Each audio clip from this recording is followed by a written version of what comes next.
எம்ஜிஆர் நகரில் நாம் தமிழர் கட்சியின் தலைமை ஒருங்கிணைப்பாளர் சீமான் சற்று முன் செய்தியாளர்களை சந்தித்தார். அதனை பார்க்கலாம். அவன் வந்துட்டான். அவன் யாரு?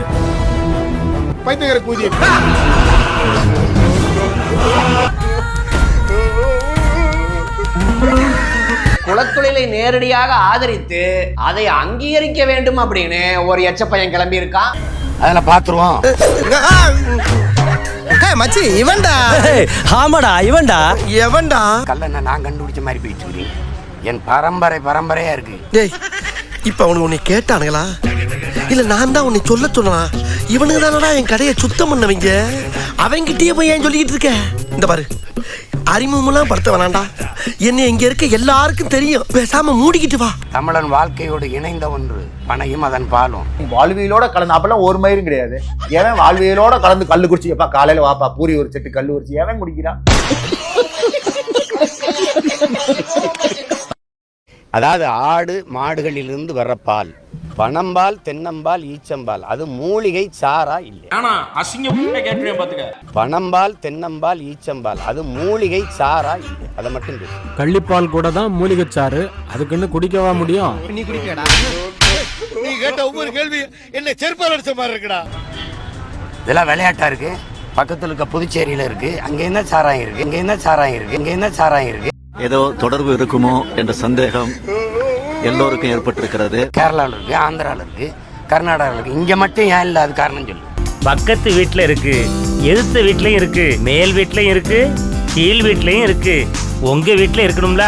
கள்ள குடிங்க, நாசமா போங்க. ஏன் மாநிலத்தில் மட்டும் அது எப்படி மதுவாச்சு? ஏன் மாநிலத்தில் மட்டும் அது எப்படி மதுவாச்சு? நம்ம சொல்ல வேண்டியதுல இவ சொல்றா. நம்மளோட பிளான ஒட்டு கேட்ட மாதிரியே சொல்றான். மூடி முதல் அடி வரை முழுவதும் சுகம் தரும் கள்ளு சாரு. ஏன் மாநிலத்தில் மட்டும் எப்படி கல்லு போதை பொருளாச்சு? நம்ம மாப்பிள்ள பாக்குறத பொறி உண்ட மாதிரி பாப்பல. ஆளு செம்ம காமெடி பண்ணுவாப்ல. நம்மால உடம்புல கட்டு போட முடியாத அளவுக்கு பண்ணுவேன். பீஸ் பீஸா விட்டுட்டு வேண்டாம் நாய. ஐயா நல்லசாமி அவர்கள் சொன்னது போல மது என்று நிரூபித்து விட்டால் 10 கோடி தருகிறோம் என்கிறார். கல்லு மது நிரூபிச்சுட்டா 10 கோடி தருவாங்களாமா? இது எங்க இருக்கியோ? எங்கயா சொல்லுங்க, சீக்கிரம் சம்பாதிக்கலாம். பந்தயத்துக்கு நாங்க வரலாமா? தாராளமா. மட்டிக்கினாரு ஒருத்தர் இவரை காப்பாத்தணும், கத்திரி இவரை காப்பாத்தணும், கத்திரி. விஸ்கி மதுவா? ஆமா. பிராந்தி மதுவா? ஆமா. வைன் மதுவா? ஆமா. எதனால அது மது? அதுல அல்கஹால் இருக்கிறதுனால அது மது. இப்ப கல்லுல அல்கஹால் இருக்கா இல்லையா? ஐயோ மகனே, அத பத்தி யோசிக்கவே இல்லையே. மது என்று நிரூபித்து விட்டால் 10 கோடி தருகிறோம் என்கிறார். டேய் நிறுத்துடா. போதுன்னு பொறுமையா இருந்தாக்கா இது வரைக்கும் நீ சொன்னதுக்கெல்லாம் தலையாட்டிக்கிட்டு பேசாம இருந்தனே, அது காரணம் என்றா தமிழ் மக்கள் உயிர்தான்டா. அந்த உயிரையே எடுக்கிறேன்றப்போ இனிமே நான் பேசாம இருக்க மாட்டேன்டா. பதில் இருக்கா? பதில் இருக்கா?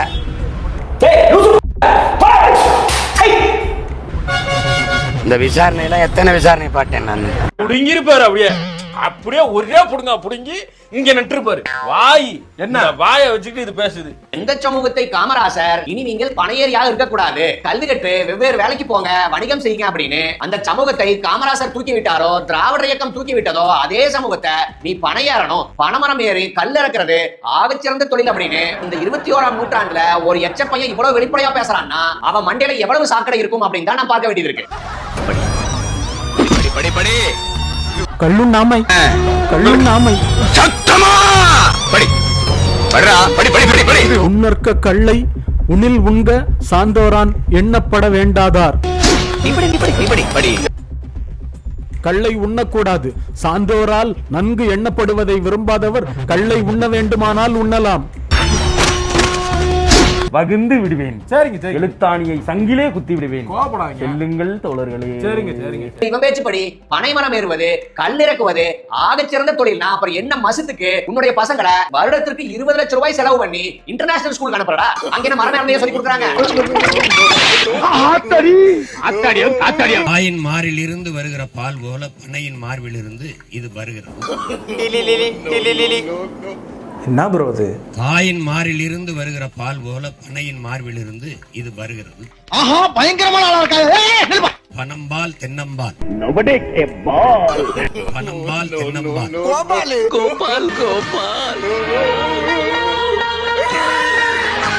அதிகாரத்துக்கு வரும்போது நீங்க வரும்போதா ப்ரோ? நீங்க வரும்போதா? வந்த உடனே கல் என்றதை நீக்கிவிட்டு பணம்பால் தென்னம்பால் ஈச்சம்பால் மூலிகை சாறு என்றுதான் கடைகளை திறப்போம்.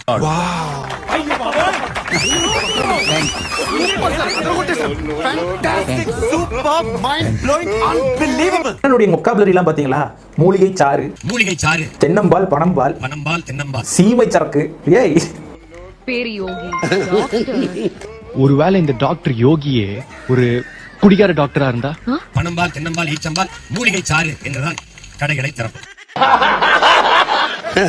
2-3 நாளைக்கு முன்னாடி மரமேறி ஸ்டண்ட் அடிச்சா பாத்தீங்களா? அப்போது ப்ரொஃபஷனலாக அந்த தொழிலை செய்யக்கூடிய அண்ணனுக்கு கூட நின்னாங்க பாத்தீங்களா? உன் புள்ளைய அவங்களுக்கு தத்து கொடுத்துறா தம்பி, 5 வருஷம் கழிச்சு வருவேன், என் பையன் சிறப்பா மரமேறணும், சிறப்பா கல்ல இறக்கணும், அந்த தொழில என் பையன் ஆகச்சிறந்த வித்வானா இருக்கணும் சொல்லி விட வேண்டியதானே? இவன் மட்டும் விவரமசுரா, இவன் கூட இன்டர்நேஷனல் ஸ்கூலுக்கு அனுப்புவானா? அதுலங்க ஒரு பேட்டியில கேட்பாங்க, உங்க பையன் இங்க இருக்கக்கூடிய அரசியல் புக்ஸ் எல்லாம் படிக்கிறாரான்னு கேட்டதுக்கு, என் பையனுக்கு ஸ்கூல் புக்ஸ் படிக்கிறதுக்கே நேரம் இல்ல, அப்புறம் எங்க இதுக்கெல்லாம் நேரம் இருக்கு அப்படின்னு அவ்வளவு வேக்கானமா பேசுறான். அப்படின்னா உங்க அம்மா உன்னை மட்டும் விவரமா வளர்த்திருக்காங்க, ஊர்ல இருக்கக்கூடியவெல்லாம் முட்டா பையன், அப்படிதானே?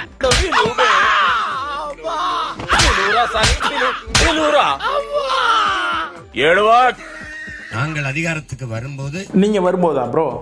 நீங்க வரும்போதா? வந்த உடனே வந்துருவீங்களா மாமா? அப்படியெல்லாம் கேட்கப்படாது. கல் என்றதை நீக்கிவிட்டு பணம்பால் தென்னம்பால் ஈச்சம்பால் மூலிகை சாறு என்றுதான் கடைகளை திறப்போம். அப்பாவிகளுக்கு நான் கேட்க வேண்டிய கேள்வி என்னன்னா, நீங்க இன்னைக்கு மரமேறி கல்ல இருக்கிறீங்க, சரி, நாளைக்கு உங்க புள்ள ஸ்கூலுக்கு போய் உயர் படிப்புகளை படிச்சு உயர் பதவிக்கு போகணுமா, அல்லது உங்களை போலவே காலகாலத்துக்கும் மரமேறி இதுதான் தலைவிதி இதுதான் வாழ்க்கைன்னு இங்கேயே முடங்கி போகணுமா?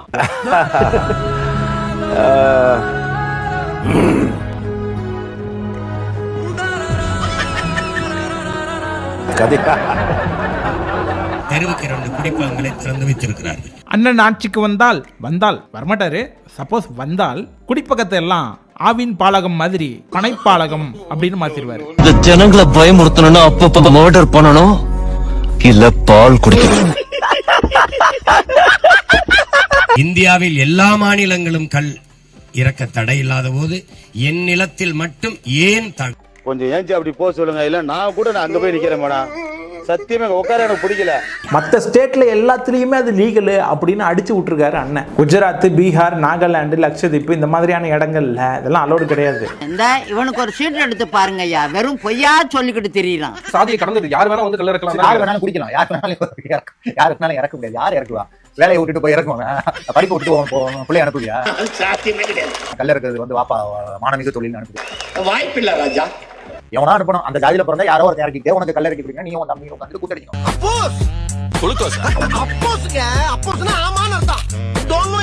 இந்த சீமானுக்கு ஏன் பணமரம் ஏற தெரியல? ஏன் ஏற தெரியலனா, திராவிட இயக்கத்துடைய தோற்றத்தின் காரணமாக இவனுக்கு படிக்கிறதுக்கு வாய்ப்பு கிடைச்சது, பள்ளி எல்லாம் முடிச்சிட்டு காலேஜ் போறதுக்கு வாய்ப்பு கிடைச்சது. ஆக படிக்கிறதுக்கு வாய்ப்பு கிடைச்ச இவன் விவரமா படிச்சுட்டு சென்னை போன்ற பெருநகர்களுக்கு வந்துருவான். ஆனா இன்றைக்கும் அந்த கல்வியானது சரியாக போய் சேராத காரணத்தால் தான் அப்பாவி அந்த ஏழை மக்கள் இன்னமும் மரமேறிட்டு இருக்காங்க. அவங்களுக்கு இப்பவாச்சும் கல்வி கிடைக்கணும், அவங்களுடைய வாழ்க்கை தரம் இனியாச்சும் உயரணும்னு நினைக்காம அவர்களை அதே தொழில் செய்யணும் அப்படின்னு அந்த தொழிலை குளோரிஃபை பண்ணி அவர்களை அங்கேயே முடக்கி அந்த சாதிக்கே துரோகம் செய்யக்கூடிய ஒரு மிகப்பெரிய வேலையத்தான் செஞ்சுட்டு இருக்காங்க. நீங்க சூடா இருக்கீங்களே, உங்களை கொஞ்சம் கூல் பண்ணலாமேன்னு. ஆமா, என்ன இப்படியே தூக்கி ஃப்ரிட்ஜ்ல வச்சிருங்க. நவார் எந்த கொம்பாதி கும்பிட்டு முடியாது. உன்னை கொண்டு போடுவா சுமாரா.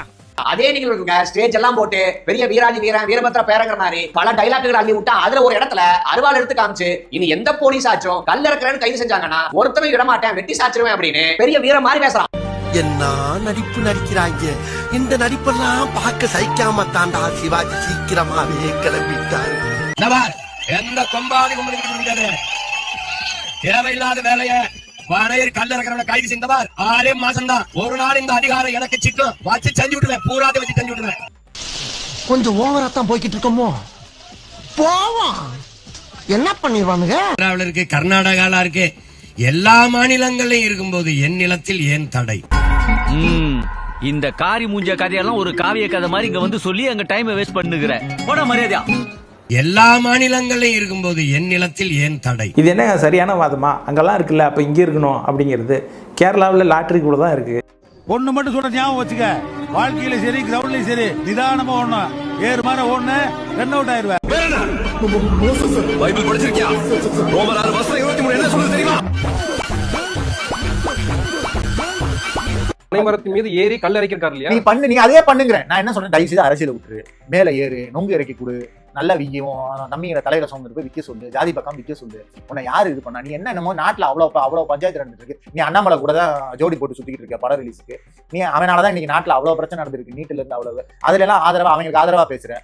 மேடையில டாக்டர் படிப்பு ஒண்ணுதான் படிப்பான். ஏன் கல்லு மட்டும் தான் சாராயமா? மூஞ்சில முடிச்சாலே பாவம் வந்து சேரு நாயே. அப்ப முதுகுல முடிக்க எதுக்குங்க குடிக்கணும்? எதுக்குங்க? ஏற்கனவே போதை பிரச்சனை நீ தான் சொல்ற. இன்னொரு புது வகையான போதை எதுக்கு கொண்டு வர? இன்னொன்னு அந்த போதெல்லாம் பத்தாதுன்னு நீங்க எதையாவது கலந்து குடிச்சா நீயா பொறுப்பு, அரசு பொறுப்பா? அதனால இதை டாஸ்மாக் நெறிமுறைப்படுத்துற மாதிரி கல்லையும் ஒரு டாஸ்மாக பண்ணணுன்றதெல்லாம் மாற்றுக்கிறது கிடையாது. இது வந்து எங்களுடைய வாழ்வியல் உணவு அதெல்லாம் வந்து ஃப்ராட் பண்ணிட்டு இருக்கிற வேலை. நான் இறுதியாக சொல்லக்கூடியது என்னன்னா, இது பாஜகவே முன்னெடுத்து இல்லையா? பாஜக முன்னேற்ற அதுவே பத்தாதாங்க. குஜராத்ல போய் பண்ணுங்க. குஜராத்ல கள்ளச்சாராயம் ஆறா ஓடுது. குஜராத்ல மது விலக்கு உங்க ஆட்சி தான் நடக்குது. போய் அங்க போய் போராடுங்க. எதுக்கு இங்க வரீங்க? வாரணாசியில திறந்து விடுங்க. எம்பி இவர் தானே, மோடி தானே எம்பி, அங்க போய் திறந்து விடுங்க. ஏன்னா உங்களுக்கு தமிழ்நாடு தான் கிடைச்சா. நான் தான் சொல்றேன், இவங்க 2 பேரும் கூட்டணி உருப்புறது எந்த வேலையுமே செய்ய மாட்டாங்க. ஏன் நீட்டுக்கு ஏன் இப்ப 40 நாள் ஆச்சு ஆளுநருக்கு நாங்க இது அனுப்பி மசோதா அனுப்பி 40 நாளா சும்மா தான் உட்காந்துருக்காங்க. என்ன அடிச்சு பார்த்தாச்சு அவுத்து பார்த்தாலும் அந்த அளவுக்கு சொரண வர மாட்டேங்க. போராடு. எதுவுமே உருப்படியா மாநிலத்துக்கு உருப்படியா நீ செய்ய மாட்டேன். நீ கல்லறைக்கு கொடு, இதை கொடு, பொடியை கொடு, அதை கொடு, இதை கொடுன்னு நீ பேசிக்கிட்டு இருப்ப. பட்டம் பொடி மாதிரி உட்காந்துட்டு அரைக்கணும். இதை நானே பண்ணிட்டு இருப்பேன். திருப்பி என் பிள்ளைங்க மூக்க பொடியை போட்டு கல்ல போட்டு கடிச்சிட்டு இருப்பேன். இது வந்து நாட்டை பின்னோக்கி எப்படியாவது உருப்படாம செய்யணும்னு பாஜக முன்னெடுக்குன்னா அதற்கு ஒரு அல்லகையாக சீமான் செயல்படுகிறாரே தவிர இது வந்து புரட்சியாளர்லாம் எப்படி சிரிக்காம சொல்லி